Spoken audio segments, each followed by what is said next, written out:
Hello and welcome to Provoking Tech. I'm Zach, and in today's video I'm going to be discussing cloud gaming with PlayerUnknown's Battlegrounds. So I've already done a cloud gaming video on Battlegrounds, but at that point in time the issue I had with LiquidSky software didn't have a solution, and essentially that issue boiled down to the software not actually capturing the mouse correctly, so essentially you cannot move your character around as intended. On that note, LiquidSky was not really playable with Battlegrounds at that point in time.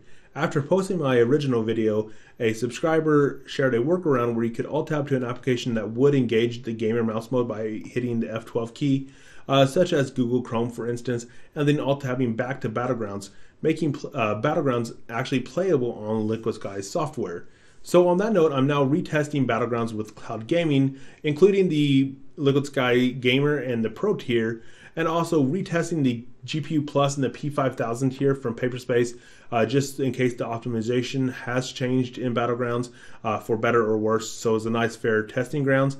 And I've also added the P6000 tier from Paperspace, which is kind of their higher end tier. It is a little bit more costly, but it does perform very well, and I probably won't be testing the P6000 tier on most games, but more demanding games like Battlegrounds, I will definitely include it just as an option in case you don't want to compromise on the quality of your, the graphics, just to get a 1080p 60 FPS stream. So on that note, let's go ahead and jump to the first portion of this video.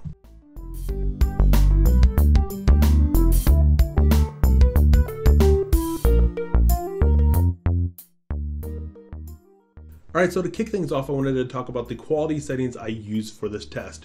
So the two biggest things I wanted to talk about were anti-aliasing AA and view distance. AA is turned up to high, and view distance I have on ultra, simply because those are the two quality settings I think are the most important. Simply because in PUBG you're trying to spot people from a far distance sometimes, and that greatly helps distinguishing a person from a bush, which is definitely a common problem in PUBG. So on that note, with these quality settings, the gamer plan actually did not finish the testing.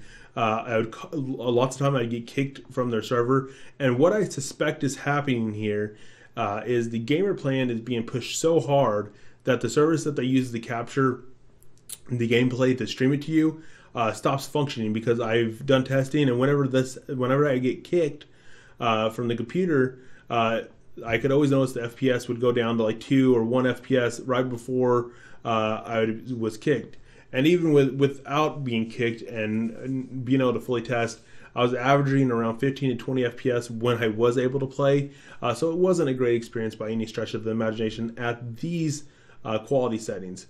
I am planning on doing a video called Cloud Gaming Optimizations, where I actually will dial these quality settings down to what you can get a 1080p 60 FPS experience with each different hardware tier. But for benchmarks, I wanted to keep everything even so you can actually compare the pure raw computing performance between the different tiers. So on that note, let's go ahead and jump to the results. So the graph we're looking at now showcases the minimum, maximum, and average frame rates for all the different hardware tiers. All the results you're seeing is actually the average of 3 different matches for that hardware tier and for that result. So for example, the minimum for the LiquidSky Pro is actually the average minimum from 3 different matches.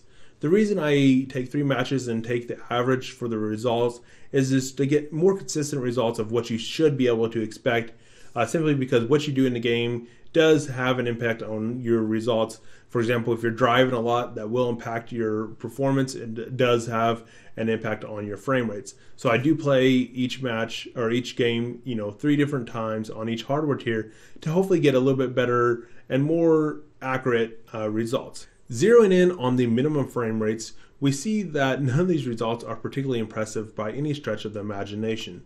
However, I do think this is still due to in part from the fact that Battlegrounds is still not greatly optimized at this point in time. However, looking at the LiquidSky Pro tier results, we do see that it trails quite a bit behind the other tiers, and this is something that is definitely noticeable in game. I recently did do a reaction time test with a couple of different cloud apps, including the LiquidSky app, as well as the Parsec app, which is the software that I use to stream from the Paperspace hardware. On that note, the Paperspace hardware did have a slight advantage in terms of responsiveness when compared against the LiquidSky app.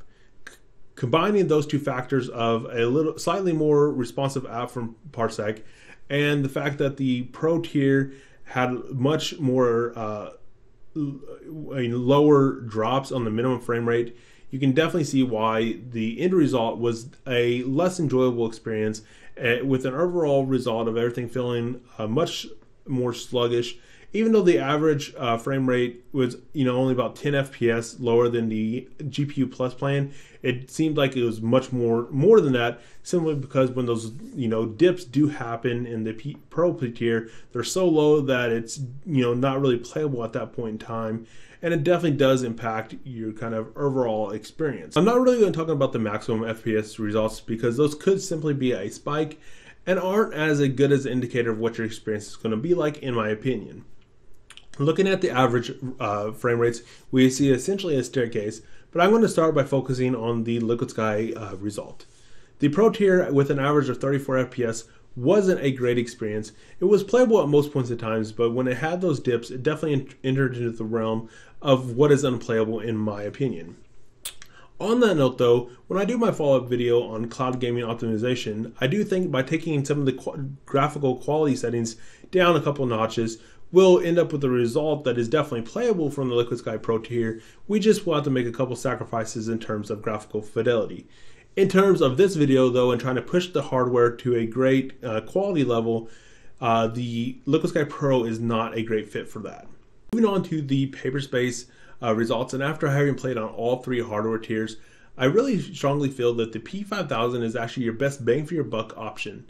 It's about 2/3 of the hourly cost as the P6000 hardware tier, but had a pretty comparable experience, even though being closer to the GPU Plus in terms of average frame rates. On that note, with a couple small graphical tweaks, I think we should easily be able to achieve a 1080p 60 FPS experience with the P5000 and not have to sacrifice a lot in terms of graphical fidelity.